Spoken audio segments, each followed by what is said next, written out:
సీట్లు అన్నది, ఎందుకంటే వాళ్ళది బీజేపీ పార్లమెంటరీ బోర్డు 10వ తేదీ సమావేశం ఉంది కాబట్టి వాళ్ళు అప్పటి వరకు వాళ్ళ యొక్క అభ్యర్థులను వాళ్ళు ప్రకటించే అవకాశం లేదని నేను అనుకుంటున్నాను.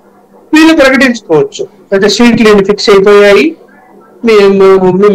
మిగిలినటువంటి అంటే అవి కాక ఇంకా ఏదైనా సీట్లు ఖాళీలు ఉంటే అందులో అభ్యర్థులు ఎవరు మార్పులు చేర్పులు ఉంటే వాటి గురించి చెప్పుకునేటువంటి పరిస్థితి వీళ్ళకు స్వేచ్ఛ ఉంటుందని చెప్పుకోవచ్చు.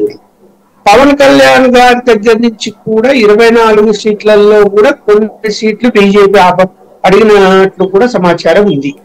ఆయన తగ్గించుకుంటాడా లేకపోతే వాటి కొద్ది వెయిట్ తీసుకుంటాడో కూడా తెలియదు. అందువల్ల ఓవరాల్ గా ఏంటంటే 40 తక్కువ లేకుండా 50 వరకు బీజేపీ జనసేన 2 పార్టీలు ముందుకు వెళ్ళబోతున్నాయి. అంత తక్కువ ఏమి ఉండవు.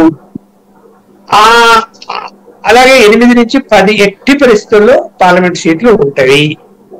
దీని అర్థం ఏంటి?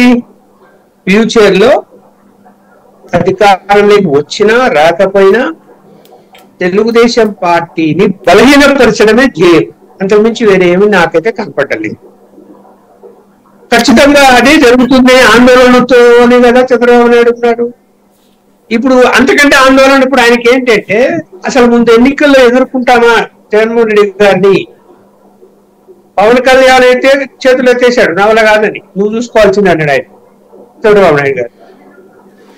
మాట్లాడొచ్చు ఆయన పవన్ కళ్యాణ్ గారు, ఎక్కుతాం పీకుతాం పాతాళానికి తొక్కుతాం. ఏంది తొక్కేది? ఎవరు తొక్కుతాడు? తొక్కేది ఏంది? ఆయన యొక్క పార్టీలోనే రోజు రిజైన్ చేసి ఈరాజు కూడా ఆ మంచి రిజైన్ చేశాడు జనసేన పార్టీ. మరి ఏం తొక్కేది? ఇంకా నీ వీపు నువ్వు చూసుకోలేకున్నావు, అక్కడ తొక్కుతాడంట ఆయన. ఎవరిని ఏం తొక్కుతాడు? చేతగా అతనే కదా చంద్రబాబు నెట్ పట్టుకొని పోయావు, చంద్రబాబు రమ్మంటే వెళ్ళావు. ఆ చంద్రబాబు నాయుడు గారు అండ లేకపోతేనో లేకపోతే ఆర్థికమైన సహాయం లేకపోతే పార్టీని ఏం నడుపుతారు జనసేన పార్టీ వాళ్ళు? ఎక్కడుంది? ఎక్కడ అసలు 24 మంది అభ్యర్థులు ఎవరున్నారు? ఆ సీట్లు ఏంటి? ఆ అభ్యర్థులు ఎవరు అనేది కూడా ప్రశ్నార్థకంగానే ఉంది కదా. అంత బలహీనంగా మీరు వాళ్ళ బీజేపీ రావడంతో మీకు నైతిక బలము ఆర్థిక బలము లభిస్తాయి కాబట్టి మనం తట్టుకోగలము.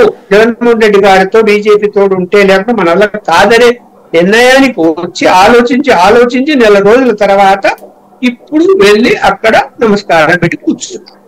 ఇది నా అభిప్రాయం. రైట్. తిరుపతిరావు గారు ఏంటి